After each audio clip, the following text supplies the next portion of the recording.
Teatime, yeah. Making a difference, one cup at a time. Teatime, yeah. This is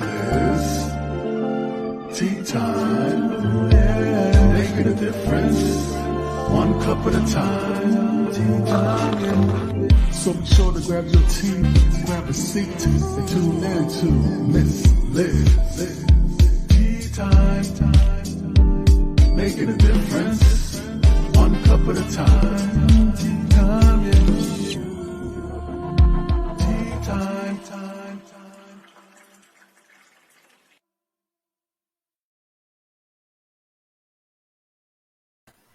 Well, welcome everyone. Good morning, good afternoon, and good evening, wherever you may be tuning in from. It is tea time again, and today I have an incredible guest joining me in the studio. I have BRUCE OLAV.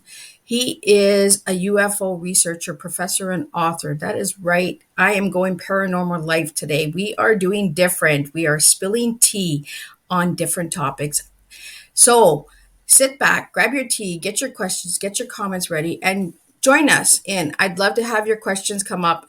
But before we do any of that, I'm going to do the disclaimer and then we're going to jump in and have some tea with BRUCE and find out what his TEA is today on Tea Time with Miss Liz. So the disclaimer for Miss Liz is Tea Time live shows. Miss Liz myself is going live using StreamYard.com. Before leaving a comment, please grant StreamYard permission to use your name at StreamYard.com. Please be advised that content brought forward for any tea times hosted by myself, Miss Liz, is always brought forward in good faith, however, may bring forth dialogue and opinions that are not representative of my platform. The facts and information are perceived to be accurate at the given time of airing. All tea time guests and audience and participants are responsible for using their good judgment in taking any action that may relate to this discussion. The content brought forward may include discussions for some that may be emotionally at risk.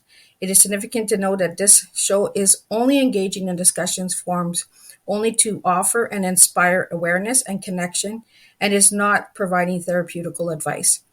If you have any questions about this disclaimer or panelist discussion, you may freely contact me, Miss Liz, at bookingmissliz@gmail.com.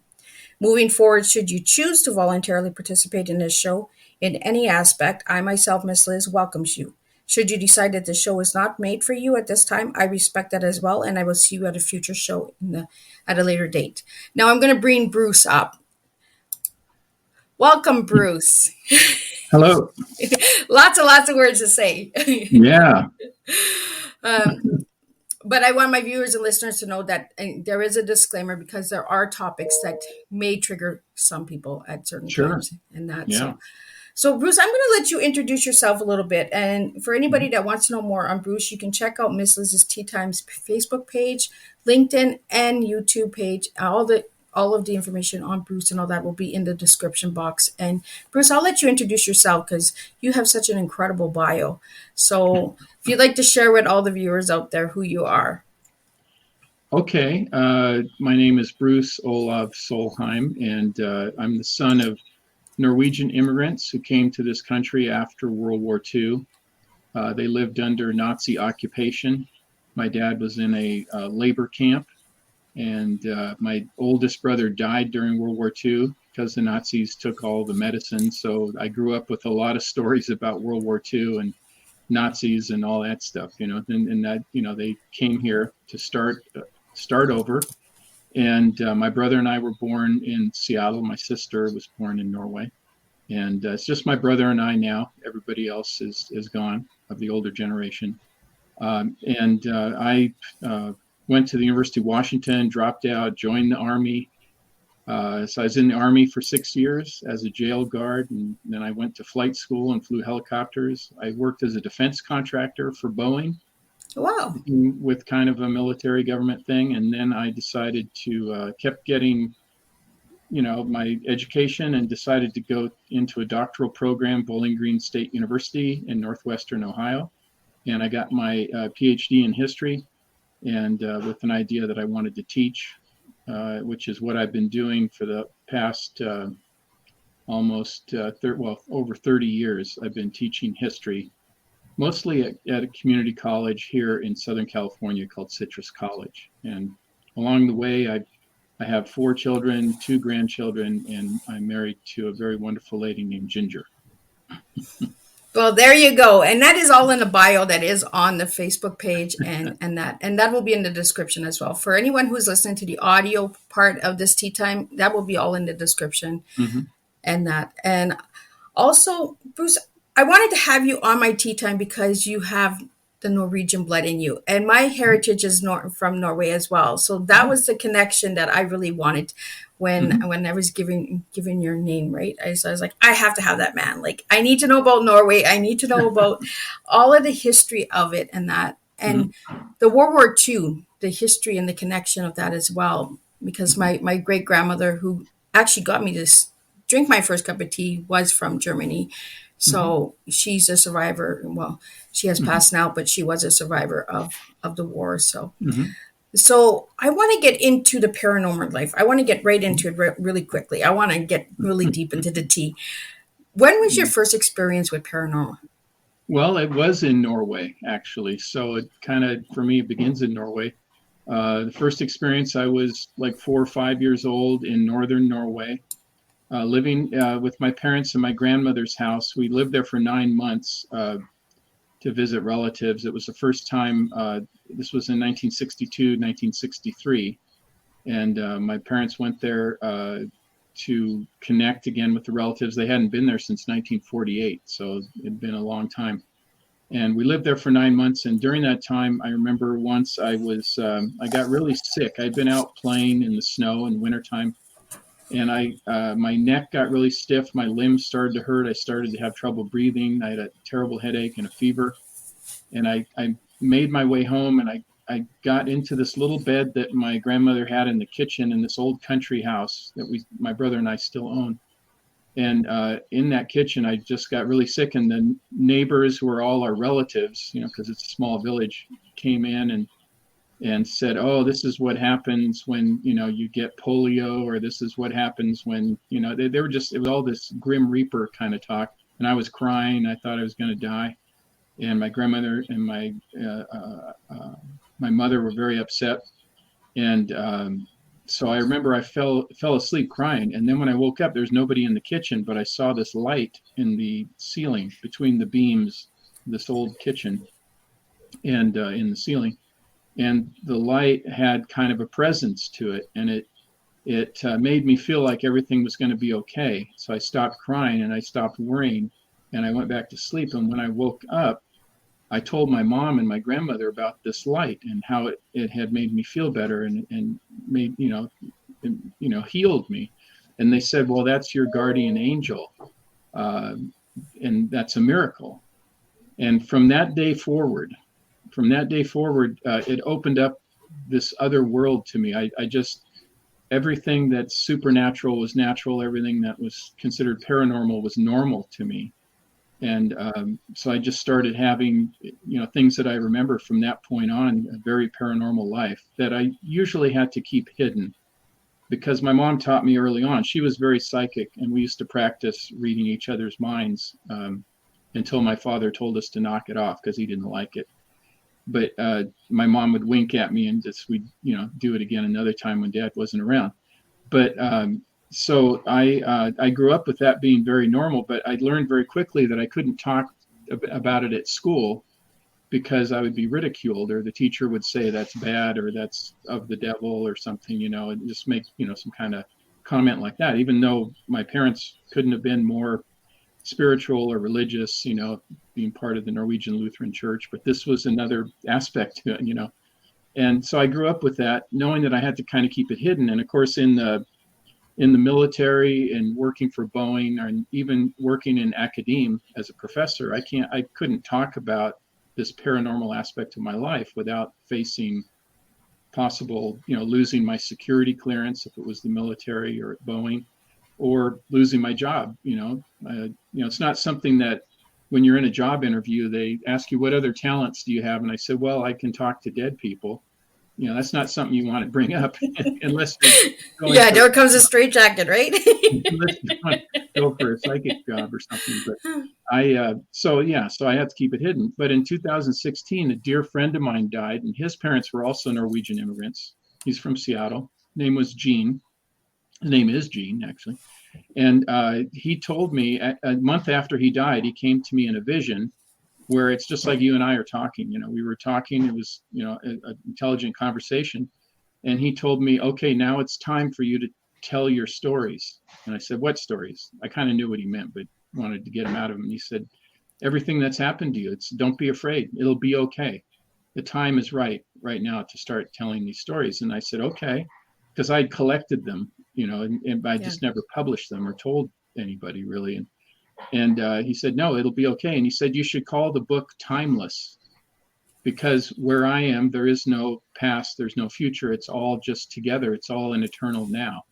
And he explained it to me and how wonderful it was, and not to be afraid of dying. And, because he said, if you're afraid of dying, you're afraid of living, So he had all these great, bits of wisdom. And he was a pretty wise, funny, loving person when he was here, but even more so enhanced in the other side.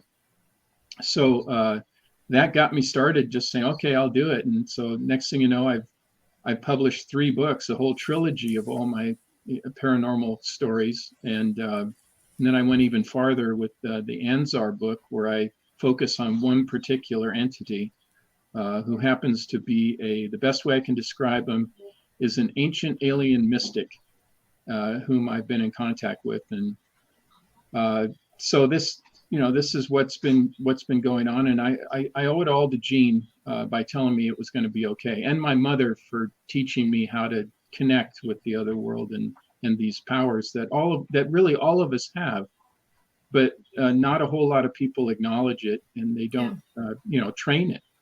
And I think that we're missing out on something. So that's kind of my mission, is to be honest about what's happened to me. I'm not worried about losing my job. I'm nearing retirement. What are they going to do to me? I'm a senior professor, So there's nothing that can really happen to me. It'd be different if I was early in my career. It might be different.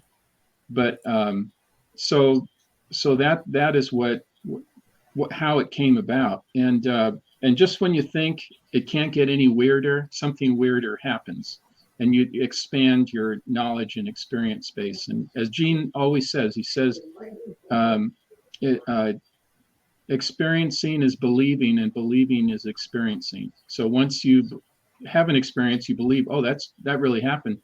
It opens up another door, and then you have that, and then it opens up another, and just keeps going. So it's just like education. You never stop learning, unless you shut yourself off. And I haven't done that. The one thing I did have to learn how to do, talking about psychic abilities and stuff, is I had to learn how to manage it better, because my whole life it had been kind of frequent but random, and sometimes overwhelming, to the point where I couldn't go to I'd be very uncomfortable going to a party with a lot of people, because I would walk in there and most people would hear the noise, the din of the party, but I would also hear people's intentions, not so much reading their minds, and it was very uncomfortable, because, you don't want to know all this, what people are not necessarily thinking, but what their real intention is. It's kind of it's like you hear the text and the subtext at the same time.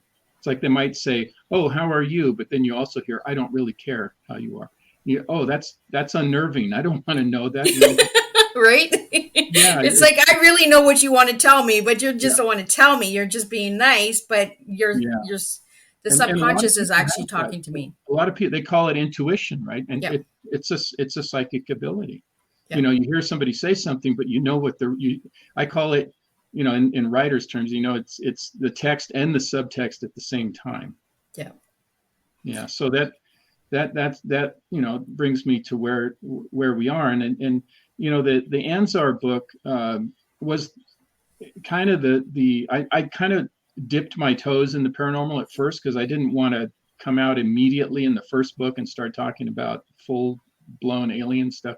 So I, just started with the more conventional, if there is such a thing as conventional paranormal, ghosts and things like that, and angels, but it's all part of the same realm, whether it's I always say that, my theory is that the spirit world, the alien world, and the quantum world are all the same thing.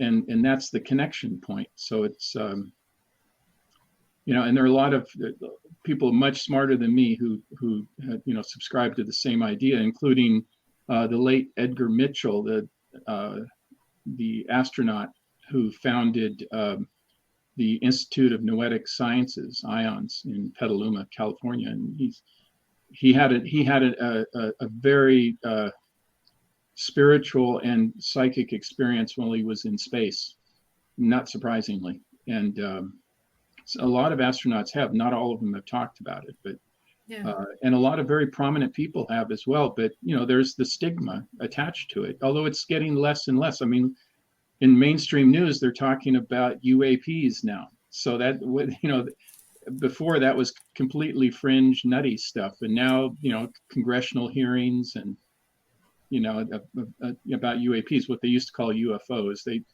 they try to make it. Yeah, my son was saying that. He says, Mom, they don't say UFOs anymore, because I was telling him about you coming on Teatime. Yeah. And he's like, Mom, they don't say UFO anymore. And I was like, what?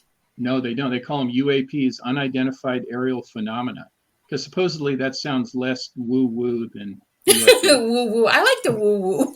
Yeah, that's the woo-woo factor that you have to worry about. But I'm very spiritual, and I'm very, I know I have some psychic abilities. I just don't listen to them, because it's like you. When I go to a party, I hear different voices in that. Mm-hmm. And I hear voices that I know that others can't see. And I've been really guarded on sharing and expressing that to people. When I get into a large room, sometimes it gets too noisy for me. And it's not the noise that's in the room. It's the noise that they cannot see that's in the room. Yeah. And I'm just like, I really can't come. I really can't do this. And I feel the energies. The energies are really loud, and the intuition is really, really loud. Like, I can tell when someone doesn't really want to be there, but is there, or all their attachments too. And then they might have relatives or friends that are in the beyond who are hanging around them, trying to, and what happens if you're an intuitive psychic person, they are attracted to you. It's like you have this big magnet. I call it it's like a lightning rod, the spirits will come to you because, this person sees me and they hear me, so I'm going to go, and then they glom onto you, and then it becomes, just. It comes at crazy party, doesn't it? It just, like, I'm very guarded with who I talk to about it, because I have been in a psychiatric ward. In my personal story, that's in many books. Many people know that I've been put in psychiatric wards for a lot of different reasons, right? And I actually felt more at home in those places than I did in the outside world, if that made any sense to people. It does make sense. It does, and there's a lot of stigma attached to that. But I'll tell you this: I had a guy that I knew. He was a psychiatrist, and I asked him. I gave him a copy of my first book, right? And I said, Doctor, have you ever thought that maybe people who are diagnosed as schizophrenic or having delusions or whatever, could they just be extremely psychic but don't know how to deal with it? And he said that is, and he looked at me kind of in horror because he hadn't thought about it. And he said, that's a very frightening thought. And this is a professional, psychiatrist. And I caught him off guard with that comment. He had never thought about that maybe they just don't know how to manage. I call it managing. You can't really control so much as you can manage it. These, the psychic inputs. And it could just be people who have very strong psychic abilities and just are not able to manage them, or they might have some other thing going on too, but that just makes it that much worse. So I think that's something that I think a lot of people should consider. Yeah. And you make a good point there, Bruce, because that does make a lot of sense. There's so many voices in schizophrenia, and many don't even understand what schizophrenia is. Right. They just right away, he's a whack. He because they don't hear and see things, right? It's like a medium. They don't hear and see what the medium can pick and read. Right. You can feel the energies, and you can feel when somebody is not being honest or being authentic. They're guarding something. There's that wall there. I know exactly what you're talking about. I have kind of a funny story. I know it's a very serious topic, but I had kind of a funny story. We can laugh. We can laugh. I'm a veteran. I'm a veteran, and I'm a disabled veteran, and I go to the Long Beach VA hospital. That's where I get my medical care, which is wonderful. Yep. I think the VA, I know a lot of people criticize the VA, but they've been so good to me. And I was doing an intake, and they do the counseling, they do the physical part, all that, the whole gamut, you know. And I was talking to one of the nurses who was in the psychology department, and she gave me this form to fill out because they want to know if you're suicidal, because unfortunately there's 22 veterans every day who commit suicide in America. It's just terrible, but so they're very good about that. So I was filling it out, and one of the questions was, do you hear voices of people who are not there? Do you see people who other people cannot see? So I was looking at the form, and I thought about it, and I looked at the nurse, and I said, you know, my answer to those questions are yes, but I'm not going to mark it on your form. I'm not going to put that on the form, but just to let you know, yes, I do. I'm very psychic, so I do. And she just looked at me like her jaw dropped, you know, and she just accepted that. She said, that's fine. You just put no on there, but the real answer is yes. Because why do you think that they're so scared of that yes? It's because they want to be able to, they treat it as something that is negative and bad. It's got to be bad. It's got to be because they don't understand it. That's what it is. They don't understand it. They're afraid of it. And because if they accept that, then they got to accept, well, maybe the people that we've just put in a pigeonhole box somewhere are really vital people that just need a little bit of help. You know, to, as I always say, you got to keep one foot in this world, and you can every once in a while, you know, dance around with another foot in the other world, but you got to be able to, you know, get back into it. And maybe they just kind of lost their way, you know, they just have lost their footing, and they need to get that one foot back in. And I think if they approach it that way, it would be better. It's the reality of it. And I think things are changing slowly in psychology. You know, they're not automatically dismissing people who study parapsychology like they used to. They used to say, oh, it's a pseudoscience, it's not real. But you can do very simple tests. Like I teach a paranormal history class at Citrus, which is just a whole other weird story in and of itself. Yeah, but, I wanted to ask you what that was, because I didn't know what that was. Yeah, it's through community education, but the college authorized me to teach a paranormal history class, which is just wonderful. They're very forward thinking to even do that, because there's not too many colleges that would allow that. But in that class, we do experiments. And one of them is the being stared at experiment, where you take turns and you turn your back to somebody. They're looking at the back of your head, or they're not looking at the back of your head. And you have to discern, are they looking at me or not looking at me, without, you know, having your head, you know, your back turned to them. And most people in all the trials that we do are much greater than chance. They get it right, like 75% of the time, which is much, you know, 50-50 chance you get it right. Yeah. So, and that shows people have this innate ability, this psychic ability to, I mean, because how else would you know? Your eyes are not seeing them, you know, so how do you know if they're looking at you or not? But people have that feeling. And even people who say there's no such thing as the paranormal will say, oh yeah, you know, I felt people staring at me. Well, how can you do that? You don't have eyes in the back of your head, but they do. So when people start to think about it, you know, they'll use terms like, well, I had my gut feeling I shouldn't go in there, in that building or whatever, and then find out, oh, there's something terrible that happened in there or was going to happen. Premonitions, you know, things like that. Everybody has had those things, but they just don't classify it as, you know, they want to think, oh, well, that's not paranormal, but it is paranormal. You know, it's natural. Yeah. It's very natural. And, you know, I think we're getting to a point where, like Gene said, it's much, you know, maybe I couldn't have, you know, written these books 10 years ago. Maybe it had to be in 2016 when he told me that was the time to do it. So I think the timing was right. And of course, now with the UFO and alien stuff, the timing is right for that too. And now all the, you know, people, the debunkers who were saying, oh, these folks are crazy, you know, talking about this, they're just nuts, you know, and now they have to, well, then why are congressmen and, you know, members of Congress looking at this seriously now? Why is the Defense Department have a dedicated, you know, in the sunshine, you know, not in the hidden recesses of the Pentagon, researching this stuff, even though I have a lot of problems with how they're presenting it, but still they're doing it. So it's because it is real. It is Yeah. real, and people are starting to, oh, well, maybe we shouldn't have made fun of people. Maybe that was a bad thing, what we did. Yeah. So why do you feel that there's so much stigma around paranormal life? Why are people so scared of it? Well, part of it is just they've been taught to be afraid of it. Well, I'll just tell you, like when I went to school, my first day in kindergarten, I remember telling my teacher about the invisible friends that I had, which I saw, Imaginary friends. my imaginary friends. And I Yep. think the official term is imaginal. That's where they are real, but other people may or may not be able to see them. So my imaginal friends, John and Johnny, I wasn't very creative with the names, but anyway, John and Johnny. One was Johnny older. Johnny's pretty cute. I mean, John and Johnny, yeah. Johnny was a little kid. John was he wasn't a very friendly, he was a man. He was a grown man, but he wasn't very friendly, but kind of a protector. And anyway, so I mentioned, and they said, oh, no, that's not real.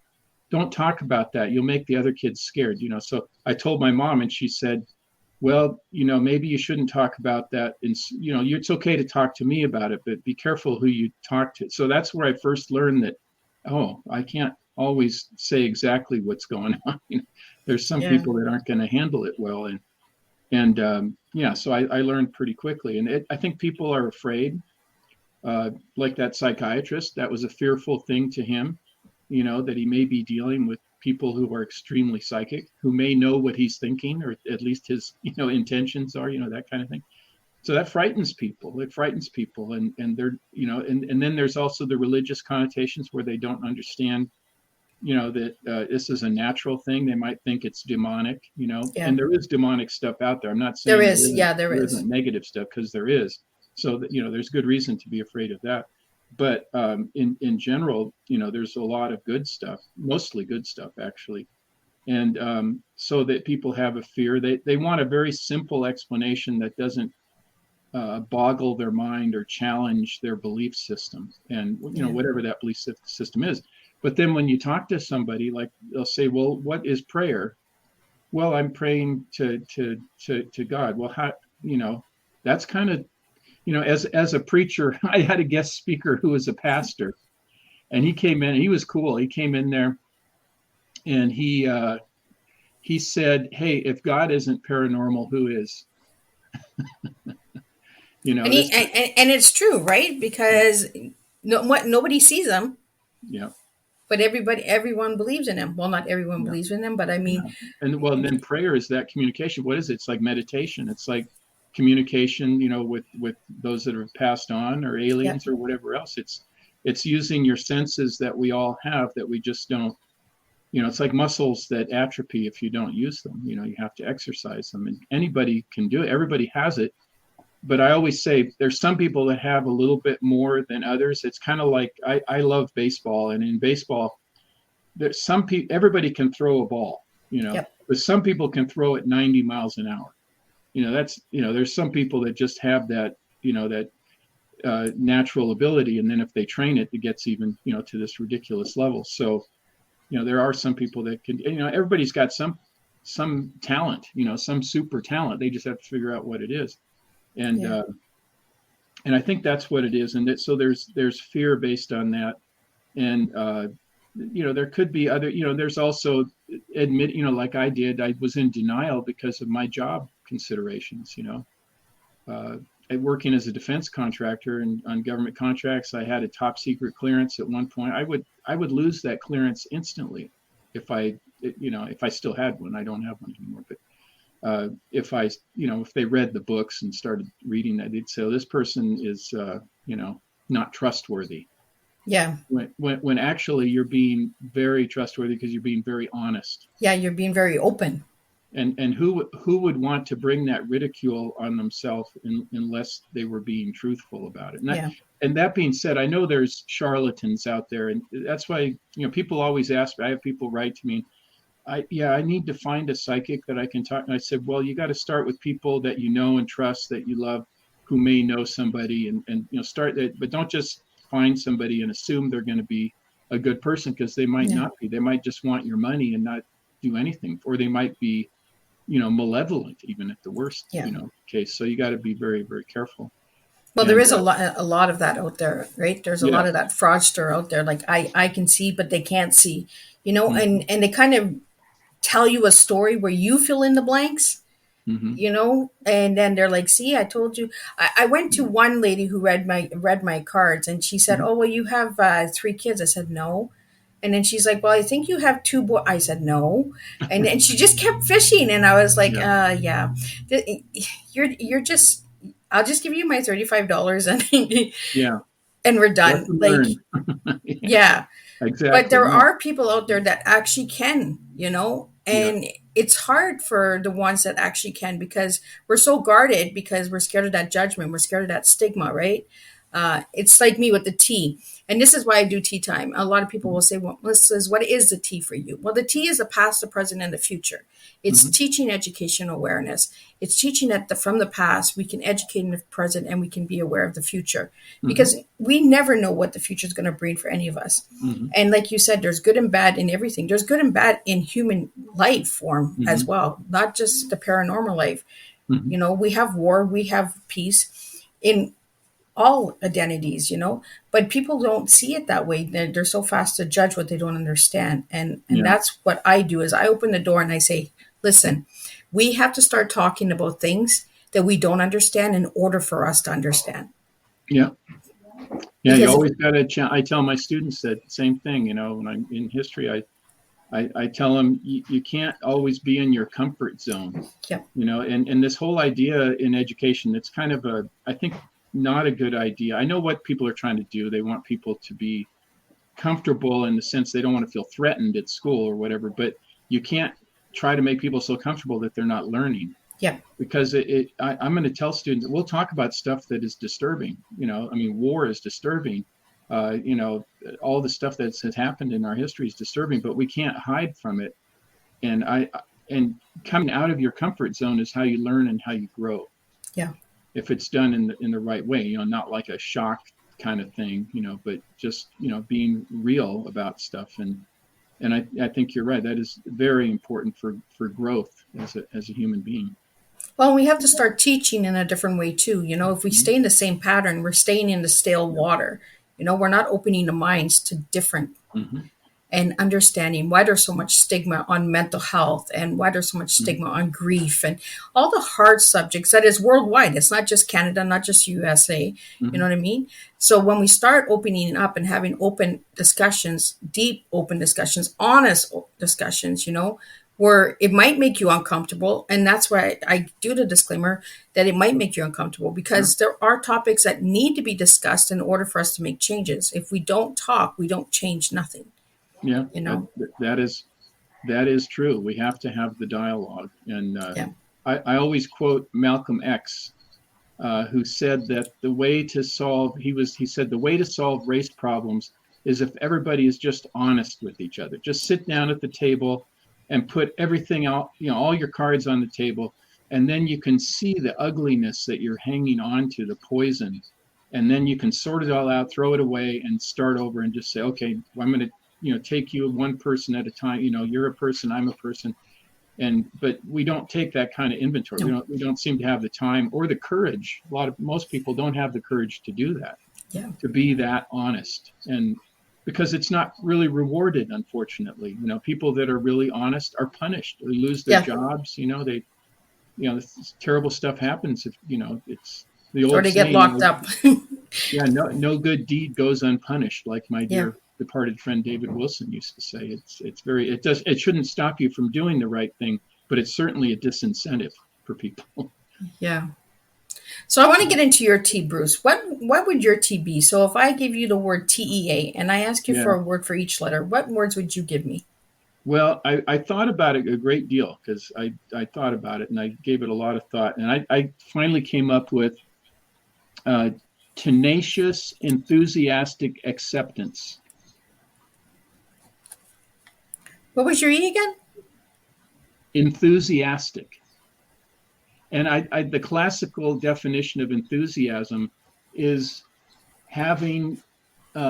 is God, and it's very spiritual. It's God inspired, or having God inside of you, or being inspired by God, in the presence of God. That's enthusiasm. That's where the word enthusiasm comes from. So I really like, I've always liked that term. And I use it when I'm teaching too, this idea that how do you get through to young students? Well, first of all, you got to love what you do. And Yeah. what is that? How does that manifest itself? It manifests itself by being enthusiastic. You have a calling, and it's like if you want to call it God or the higher spirit or higher power, it exudes through you, and people respond to that. They can't help but respond to it. This person's excited about what they do. And Yeah. it makes you want to listen and learn, and rather than facing somebody who's just just going over something they don't even care about. I mean, how boring is that? That's as boring as it gets. So Yeah. and everybody's going to turn off. So anyway, yeah. So enthusiasm and acceptance. I mean, in terms of not like, oh, I just gotta just give up. I don't mean like that. I mean, like there's certain things we cannot change, then there's certain things we can change, and the courage to realize that and quit beating your head against the wall about things that you can't change the past, for instance. You can only move on from here, and that kind of what they call in counseling, they call it radical acceptance. It's very, very difficult to do, but it removes a lot of the problems that keep us down by radically accepting the way the world is. It's a terrible, terrible things happen, whether it's these school shootings or whatever. We just have to accept that is the reality that we deal with. That doesn't mean we can't change that reality, but we can't deny that this exists, and going from there, we can be empowered to make changes to that reality. And your T was tenacity. Why did you pick that word? I love the word tenacity, and I think I got that from my parents. They were very tenacious. Each of them had only 6 years of formal education, but they're two of the smartest people that I've ever met. And my mom, especially, she was very intuitive. She's very psychic. But she would do things like when I was a kid, she noticed that I was watching all these cowboy and Indian movies, and they're just ridiculous. It wasn't the right story of the West, but that's what I was learning, right? So she took me once when I was like 11 years old. She took me downtown Seattle, and Native Americans were having a protest. And they were protesting. The Army was turning Fort Lawton. They were going to sell it to a bunch of condo developers and golf course developers. And the Indians showed up and they said, wait a second, this was our land to begin with. We'd like to make a cultural center. We want to set up things for, school for Indian children to keep our culture alive. And of course, the condo and golf people were winning because they had more money and power. So the Indians were, they were beating drums. They had a fire. They were dancing. My mom took me down there without really explaining too much. She just took me there because she knew I had something to learn. And she said, you should listen to them. And I said, that's the first time I've ever met a real Indian, before, because they'd always just been like on a TV character. Yeah. Well, that's all you've seen, right? Was on the TV. She did stuff like that. She took me to an opera, for God's sakes, when I was 10 years old. Who would take a 10-year-old to an opera? But, I became a playwright, because I remember that. And I'm a musician too. I remember all that stuff. She only had 6 years of education, but how intuitive and smart is that? It's like, and they also got me a typewriter when I was a little kid, and I was typing, pretending I could type. And then I learned how to write and learned how to type. And they knew early on, that's what we need to do for this kid. So do you like the sound of the typewriter? Like the old typewriters? Yes, I loved, and it was a old Royal manual typewriter. Yeah. I'm looking for like the oldest antique. I want to do memoirs on that. I want to, and everybody said, use your laptop. And I was like, no, I want the old, and I want the old vintage paper. And they're like, but it's not going to be put on print like that. I said, I don't care, but my own original copy will be on that paper. Yeah. Because I'm very into the history, right? Into where I came from, how I got there, where I get this stubbornness from and this hard head from sometimes, and where I always get the questions. Like, I like to push, I like to poke, and I'm just like, that doesn't make sense to me. Tell me why you think it's this way, And then I was always told, well, stop asking questions and don't talk about that, like yourself, right? And as a child, I find that kind of holds us back as well as individuals, because when we grow up, we're just like, do we say it? Do we not say it? Do we, Are we allowed to say it? So now I'm just like, you know what? I'm just going to say it and see where it goes. And I'm going to ask that question and see if I get an answer. Where before it was always like, well, we'll get to it later, or we'll tell you later, or don't talk about that, you know? Yeah. Well, Now, that's tenacity. That is tenacity.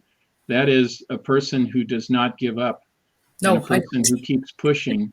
And I mean, I married, Ginger, and there's no more tenacious person than Ginger. She's, I'm really a big guy. I'm 6'3", 260 pounds. She's like just barely 5 feet tall, but she is tough. I mean, and tenacious. tough cookie. And she's a helicopter pilot. In fact, she's one of the few women helicopter pilots who's also an instructor pilot. So Oh, that's very much a man's world, that whole aviation thing. And we'd go flying together, just to give you a funny example. We'd go flying together and we'd stop at a small airport to get fuel. And we walk into the office, and me and Ginger, and the guys in the office would automatically think I was the pilot in command. They'd say, okay, you need some fuel. Okay, I said, no, you got to talk to the pilot in command. That's this little lady right here.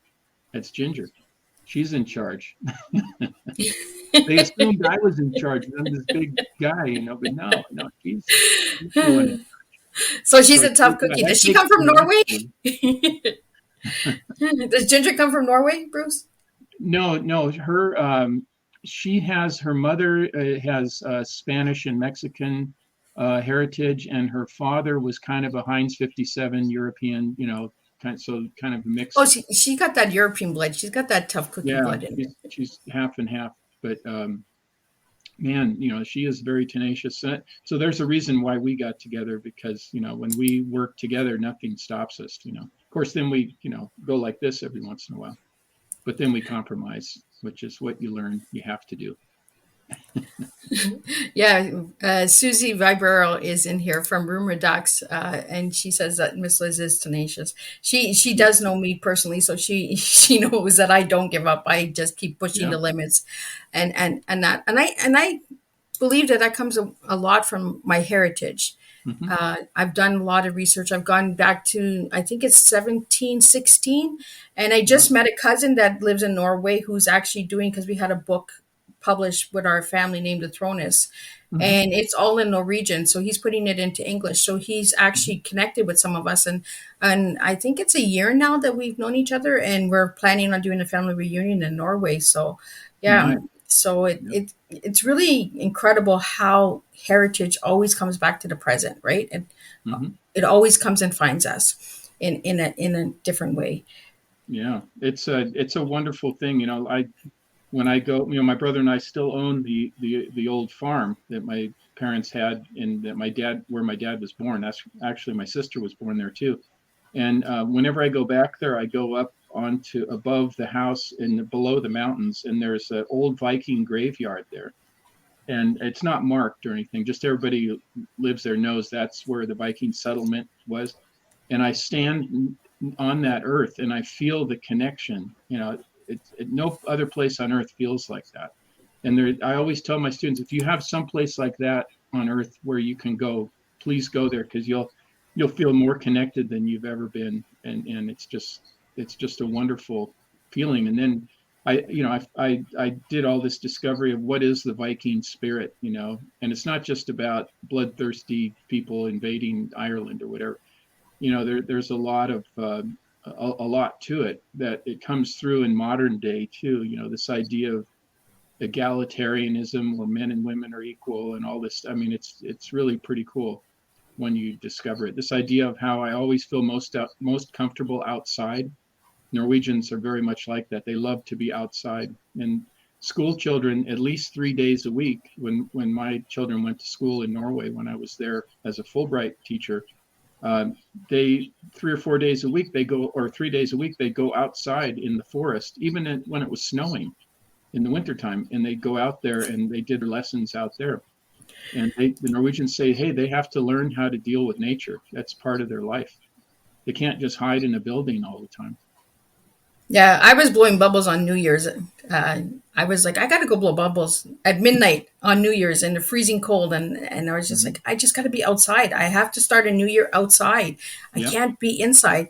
I can't be in this building saying Hmm. Happy New Year's and starting a new year. I have to be outside. And I was blowing bubbles at 12 o'clock at night in my That's a cool backyard, and idea.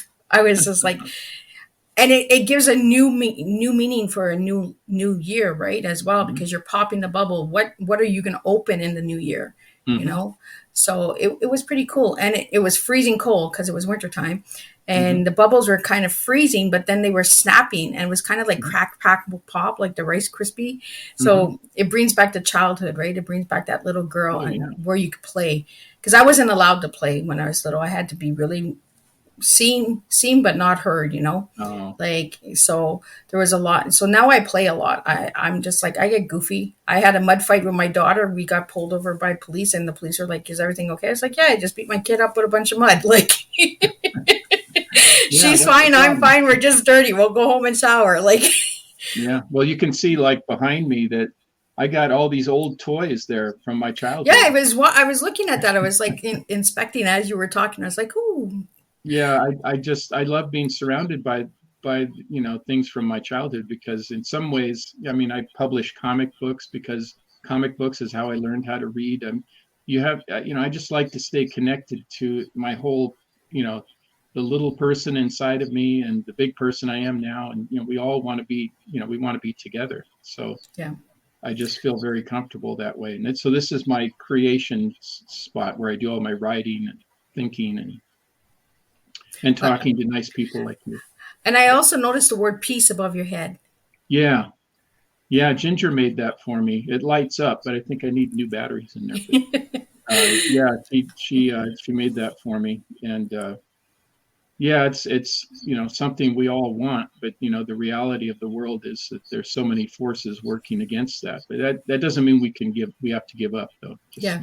got to work harder. Yeah.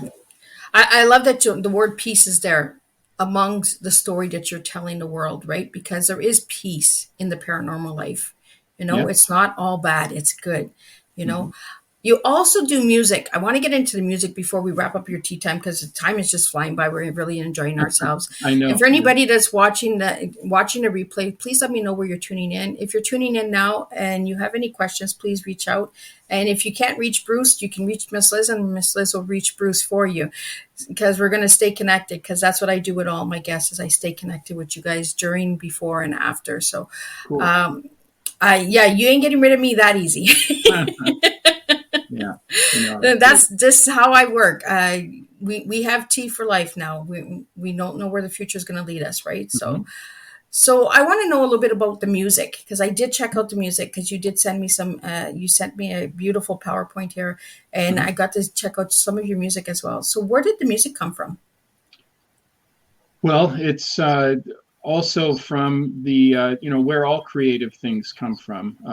It's this the quantum world, the spirit world, the alien world. It's all the same thing. There's everything is available there, so you just draw down from it. Or as my playwriting professor said, you want to collect the butterflies, and Oh, it's there. These butterflies of creativity, and you just gently bring it down and you examine it and you write it down, and then there goes the butterfly. So the music, when I write music, I write songs, I write the music and the lyrics, and I have a band that's been together for 20, almost 25 years. Two of us have been together 25 years, the others almost 20 years. But my favorite thing is when I write a song just on my guitar at home, and then I bring it in, and the whole band is together, and we work on it together. And it's kind of like a metaphor for how it works when people have a similar goal in mind. Everybody wants to do a good job putting the song together, and they all put their own part into it. Our bass player is very creative.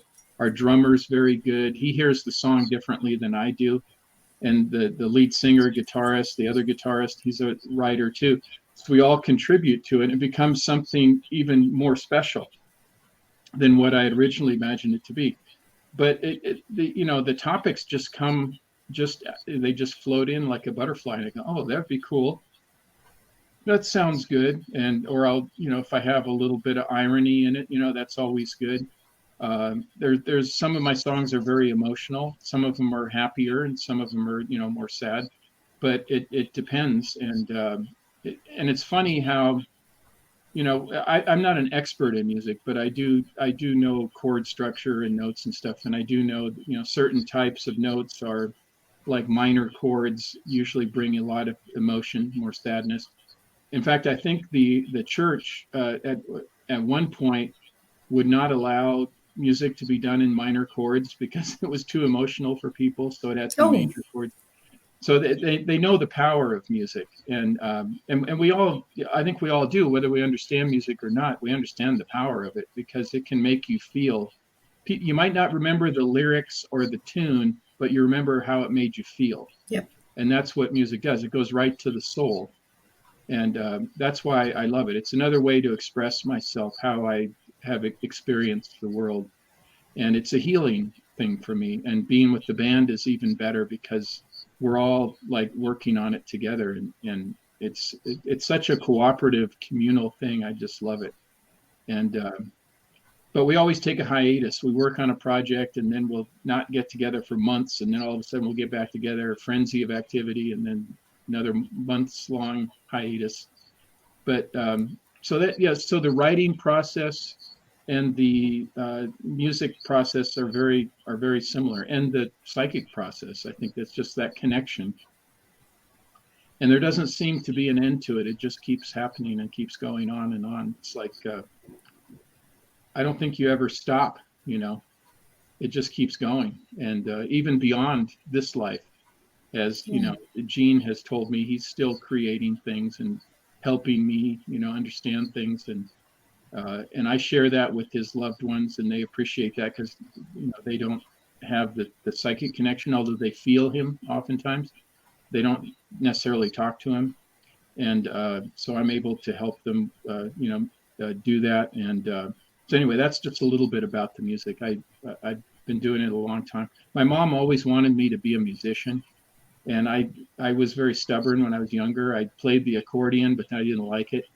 So then later in life, I took up the guitar. So, but I still like I like accordion music. I just love the accordion. It's just very difficult to play. I love the flow of it, the Yeah, accordion. it's like it's breathing. Yeah. It's like you're breathing. So Yeah, when I was a little girl, I was really impressed on how it opened and closed and how the Mhm. sounds would come out of it. I'd be like really engaged. I'd be like, oh, oh. And sometimes I get too close and they'd be playing and they'll be like, I'll snap your nose. I'd be like, Yeah, okay. yeah. The bellows in the middle there. Yeah. Yeah. But I would get like right into it. I'd be like, and the spoons. I love the sound of spoons, Hmm. and the whistle of the jug. Like I tell my kids this since they were little. I'm like, your mom's going to play a banjo one day. I swear to God, I will. I will learn how to play the banjo. I just am connected to that music, that time, that era of the relaxing and connecting, like collecting the butterflies, like you said. I really love Yeah, that term, collecting the butterflies. yeah. The It banjo is a really great sound. resonates. Yeah, banjo is a great sounding instrument. And yeah, I appreciate, I don't consider myself a very skilled musician. I'm more of a songwriter. I use the instrument to help me write the song, the music. But I don't, like, I can play a little bit of piano, I can play a little bit of drums, I can play a little bit of every instrument, just enough to kind of understand it. But Yeah. I'm not skilled, like I'm not the lead guitarist because I can't play leads, so we have a lead guitarist who's very, very good. My thing is just more the songwriting, the lyrics, and the melody, to come up with it to begin with, and then they take it from there and make it a beautiful thing. So have you turned any of your music into playwrights? We've recorded some of our music and used it in some of our plays and some of the plays that I've produced. But I do it just for fun. And when the band plays, we do it just for fun, locally. I think the most people we've ever played for is a couple hundred people, that's about it. And but we're not in it for the money. We're just in it for artistic expression. And Yeah. like like my comic books, I do the same thing. It'd be nice to make the money back that it costs to produce it, but that's beyond that, it's up to whatever, whatever happens. So, and it's just another way to express yourself in this world. And it's very gratifying, to express yourself artistically. And I've always been a frustrated comic book artist since I was a little kid, and made my own comics when I was little. And I did a comic strip when I was in engineering school at Butte, Montana in 1982. And then 37 years later, I picked up that character I created in 1982, and then I published my first comic book. So you just never know when the time is going to be right to bring it up again. And so now I think I just published my third comic that just came out this week. So. Oh, so if anybody would like to get that comic, where could they get that? You can get it on Amazon. If you look up my name, Bruce Solheim, you'll see there's 2 Snark comics, and the new comic is Dr. Jekyll, Alien Hunter, which is kind of a neat comic because it has a female lead character. She's a professor. She's not a superhero, and she's just a regular person, but she has extraordinary adventures. So it's all my stuff is all ages, because I don't want to exclude any group of people. And I think it's very approachable, and you could read it to your kids, or kids can read it. There's nothing harmful in there. I think it's it's just so much fun, because you can really do anything with words and pictures. Yeah. And it's another medium of expression that like I said, I owe a great deal to comics, because that's how I learned how to read. I struggled to learn how to read, and that visualizing it and seeing the action, and okay, I understand the words now. And then that's how I owe a lot to comic books, that medium. Yeah. Well, a lot of people that struggle to read, comic books actually help them understand how to read. I've heard that from a lot of people. My son was the same way when he was young. He hated reading, but give him a comic book and he was like, he could tell me the story. And I was like, oh, okay, let's do the comic book. Yeah. So any final words before we wrap up your tea time, Bruce, to the people that are out there that are listening and that will watch the replay? If you want to know more about Bruce, you can check him out at his website. It is up here, and it will be in the description as well in the audio platforms. So Bruce, any final words to anybody out there that is experienced paranormal life? Like, what message would you like to give to them before we wrap up? Well, it's what my ancient alien mystic friend advisor tells me every time. He says, always keep love in your heart and operate from a position of love. And it sounds really easy. It sounds like, is that all there is to it? But try implementing that during the day. You're going to get challenged every single day. And if you look at it from a position of love, then you can understand even people who act mean to you or do mean things. You try to understand, why are they doing that? Yeah. And how am I going to react mean back and then just cause this cycle of violence or, anger? Or am I going to try to approach it in a more, and sometimes love is tough love. It doesn't mean you're a pushover. It just means I'm going to do the right thing. I know what's the right thing. And it's a loving thing because I'm trying to help. So, always keep love in your heart and operate from a position of love. So I'll just share that. It's very, it's simple, but it's difficult. Nothing is easy, right? Nothing in the comfort zone grows.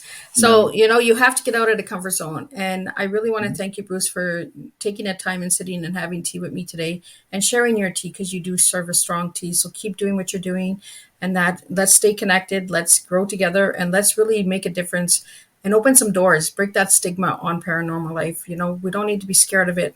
Let's start to understand it instead of being scared. Let's take the fear away. And thank you again for joining me. Thank you to all the viewers that tuned in today and that are listening right now. I really appreciate your support.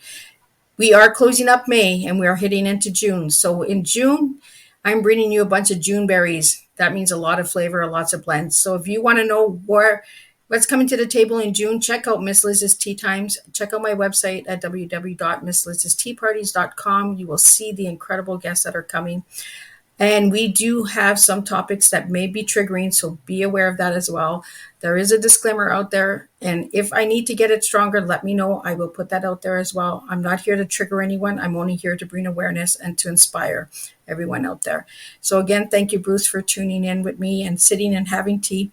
And thank you to all of you out there who do make a difference with your teas. Share your teas, spill your teas, and let's educate the world and make a difference together. So thank you again. And I will see you June 2nd, I believe, with the first tea time for June.